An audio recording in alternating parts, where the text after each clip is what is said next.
Hello everyone, welcome back to my YouTube channel. आज हम करेंगे टीएस ग्रेवाल क्लास 11th की अकाउंटेंसी का चैप्टर 8 जिसका नाम है जनरल एंट्री का सोल्यूशन नंबर 3। क्वेश्चन नंबर 3 मैंने ऑलरेडी नोट कर रखा है। क्वेश्चन नंबर 3 की जनरल एंट्री शुरू करने से पहले कंसेप्ट समझ लेते हैं। जब भी बिजनेस में asset, expense, drawing, purchase, sales, return और लॉसेस इंक्रीज होंगे आपको डेबिट करना है, और जब ये डिक्रीज होंगे आपको क्रेडिट करना है। सेम इसी तरीके से liability, income, revenue, capital, sales, purchase, return, income और गेन इंक्रीज होगी, क्रेडिट कर दीजिए, डिक्रीज होंगी, डेबिट करना है। अब देखिए पहले ट्रांजैक्शन में हमें बता रखा है Amitabh started business with cash rupees 80,000। तो कैश के साथ अमिताभ ने बिजनेस स्टार्ट किया, कैश लगाया 80,000 रुपीज का, तो बिजनेस में कैश भी इंक्रीज हो गया, कैपिटल भी इंक्रीज होगी। कैश एक तरीके से एसेट है, एसेट जब इंक्रीज होते हैं तो आपको डेबिट करना होता है, तो कैश अकाउंट को डेबिट करेंगे आप। और कैपिटल जब इंक्रीज होती है तो आपको क्रेडिट करना होता है, तो कैपिटल को क्रेडिट करेंगे। जनरल एंट्री होगी cash account debit to capital account. Amount के कॉलम में 80,000 debit side, 80,000 credit side. Narration लिखिएगा being Amitabh invested capital in cash. Second transaction है purchase furniture from Modern Furniture for cash 10,000 rupees. तो purchase किया गया है furniture modern furniture से 10,000 rupees का। डेट मेंशन कीजिए। अब यहाँ पे फर्नीचर परचेज किया है, फर्नीचर एक तरीके से एसेट है, एसेट इंक्रीज हो गया तो डेबिट करना है। और कैश हमारे पास कम हो गया होगा, कैश कम हो गया होता है तो कैश भी एक तरीके से एसेट होता है, कैश कम हो गया तो उसे क्रेडिट करना है। एंट्री होगी furniture account debit to cash account. Amount के कॉलम में 10,000 debit side, 10,000 credit side. Narration लिख देंगे आप being furniture purchase for cash. इसके बाद नेक्स्ट ट्रांजैक्शन है डिपॉजिट इन बैंक। अब कैश को बैंक में डिपॉजिट करा दिया गया, तो बैंक का बैलेंस इंक्रीज हो जाएगा और कैश हमारे पास कम हो जाएगा। जब एसेट इंक्रीज होते हैं तो डेबिट करते हैं, और सेकंड हमारे पास कैश कम हो गया, वो भी एसेट है, एसेट कम हो गया तो उसको क्रेडिट करना है। जनरल एंट्री आपके पास होगी bank account debit to cash account. Amount के कॉलम में 30,000 debit side, 30,000 credit side. Narration लिखेंगे आप बीइंग डिपॉजिट इन बैंक। इसके बाद है purchase good for cash 5,000 rupees. तो परचेज करिए बिजनेस ने, परचेज इंक्रीज हो गई है और हमारे पास कैश कम हो गया है। जब परचेज इंक्रीज होती है तो उसको हम क्या करते हैं, उसको हम डेबिट करते हैं, और कैश हमारे पास कम हो गया तो उसको आपको क्रेडिट करना है। जनरल एंट्री होगी purchase account debit to cash account 5,000 debit side, 5,000 credit side. इसके बाद की जनरल एंट्री है ट्रांजैक्शन है purchase goods on credit from Hari 4500। तो परचेज करा है बिजनेस ने, इस बार उधार में परचेज करा है हरी से, तो हरी हमारा क्रेडिटर हुआ, एक तरीके की लायबिलिटी हुई। लायबिलिटी इंक्रीज होगी तो हरी को आपको क्रेडिट करना है, और परचेज हमारी इंक्रीज होगी तो परचेज को आपको डेबिट करना है। वो होगी purchase account debit to Hari 4500 debit side, 4500 ही क्रेडिट साइड लिखेंगे आप। नरेशन लिखेंगे being goods purchase from Hari on credit. इसके बाद है मई 10 की transaction purchase goods from Suresh for cash. तो परचेज किया गया है सुरेश से कैश में, परचेज इंक्रीज हो गया है, कैश कम हो गया है, तो परचेज इंक्रीज होगी तो डेबिट करेंगे, और कैश कम हो गया है तो टू कैश अकाउंट आपको मेंशन करना होगा, क्योंकि एसेट जब कम होते हैं तो हम उसे क्रेडिट करते हैं। अमाउंट के कॉलम में 3,000 debit side, 3,000 credit side. Narration लिखेंगे being goods purchase for cash. Next है purchase goods for Ajay from Ajay 4,000 rupees. तो अजय से परचेज किए गए हैं क्या गुड्स 4,000 रुपीज के, तो सेम ही है, परचेज इंक्रीज हो गई है। अजय हमारा क्रेडिटर है, क्रेडिटर हमारे का क्या हो गया, क्रेडिटर हमारे इंक्रीज हो गया, तो आपको करना क्या है, परचेज इंक्रीज होती है तो डेबिट करना है।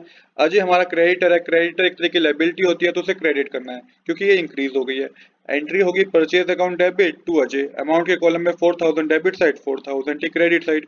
इसके बाद नरेशन लिखिएगा being goods purchase on credit.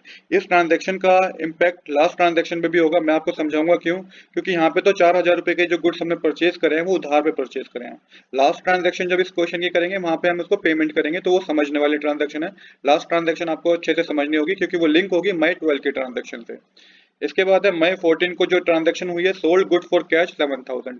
आप देखिए बिजनेस में सेल हुई है और कैश में सेल हुई है, तो कैश आया होगा बिजनेस के पास, कैश आया होगा तो कैश अकाउंट डेबिट हो जाएगा। सेल्स इंक्रीज हो गई तो टू सेल्स अकाउंट को आपको क्रेडिट करना है। एंट्री होगी cash account debit to sales account. Amount के कॉलम में 7,000 debit side, 7,000 credit side. Narration लिखिएगा being good sold for cash. मई 15 के ट्रांजैक्शन में बता रखा है सोल्ड गुड टू करीम 6500। तो 6500 के गुड्स की सेल हुई है, पर उधार में सेल हुई है। अब जब करीम है वो हमारा कौन है, वो हमारा डेटर हुआ।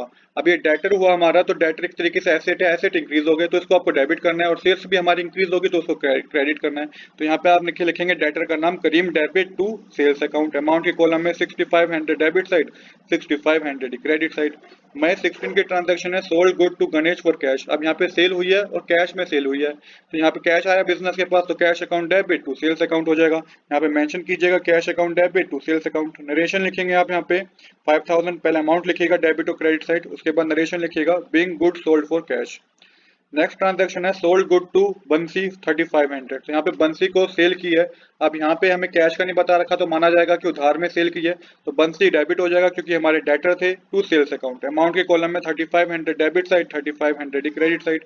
नरेशन लिखिएगा बिंग गुड सोल्ड टू बंसी ऑन क्रेडिट। मई 19 के ट्रांजैक्शन है withdrew from bank for office use 5000 rupees. तो बैंक से 5000 रुपए ऑफिस के यूज के लिए निकाल लिए गए हैं।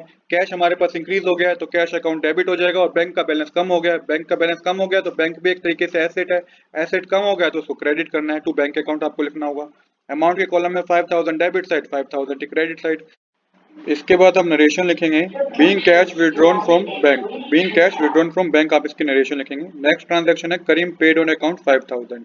तो करीम ने हमें पेमेंट करी है 5000 रुपीज की, पैसा आया होगा बिजनेस के पास, डेट मेंशन करके लिखिएगा cash account debit to Karim. Amount के कॉलम में लिखिएगा 5000 debit side, 5000 credit side. Narration लिखिएगा being cash receive from Karim. इसके बाद नेक्स्ट ट्रांजैक्शन है मई 29 की paid rent for residence 6000 rupees. तो ये एक तरीके से ड्राइंग होती है। ड्राइंग इंक्रीज हो गई है बिजनेस में तो ड्राइंग अकाउंट को डेबिट करेंगे, और टू कैश अकाउंट, तो यहाँ पे drawing account debit to cash account mention कीजिएगा 6000 डेबिट साइड, 6000 क्रेडिट साइड। इसके बाद है purchase a cycle for his son 3000 rupees. तो यहाँ पे परचेज करिए साइकिल, अपने बेटे के लिए परचेज करिए, तो ये भी एक तरीके से ड्राइंग हो गई है। तो drawing account debit to cash account, इसकी भी जर्नल एंट्री होगी। नरेशन लिखिएगा, यहाँ पे आप नरेशन लिखेंगे अमाउंट लिखने के बाद 3000 डेबिट साइड, अमाउंट आपको डेबिट साइड लिखना है, और 3000 का अमाउंट आपको क्रेडिट साइड लिखना है। नरेशन होगी being drawing were made. Next transaction है और लास्ट। अब नेक्स्ट ट्रांजैक्शन है paid to Ajay in settlement of his account 3800 rupees. तो मैंने आपको बताया था कि मई 12 से रिलेटेड है। अजय से हमने 4000 रुपीज की परचेज की थी गुड्स की, जिसको अब हम 3800 रुपीज दे रहे हैं। यहाँ पे फुल सेटलमेंट वर्ड लिखा है, इसका मतलब हमें डिस्काउंट मिला है। तो देखिए यहाँ पे हम पेमेंट कर रहे हैं अजय को। अजय हमारा क्रेडिटर था, जो कि हमारी लायबिलिटी अब क्या होगी, कम हो गई। तो आपको डेबिट करना है Ajay debit to cash account, और टू डिस्काउंट रिसीव अकाउंट आपको मेंशन करना है, क्योंकि हमें डिस्काउंट रिसीव हुआ है। अजय को हमें 4000 रुपीज देने थे, जबकि 200 रुपए का हमें डिस्काउंट मिल गया, हमने उसको कैश में 3800 रुपीज दिए हैं। तो ये आपको अमाउंट फिल करना है। अब हम इसकी नरेशन लिखेंगे being cash paid and discount receive. तो इस तरीके से हमारी सारी जर्नल एंट्री कंप्लीट हो गई है। आज के लिए इतना ही। I hope you like this video. If you like this video please do subscribe this channel. Thanks for watching.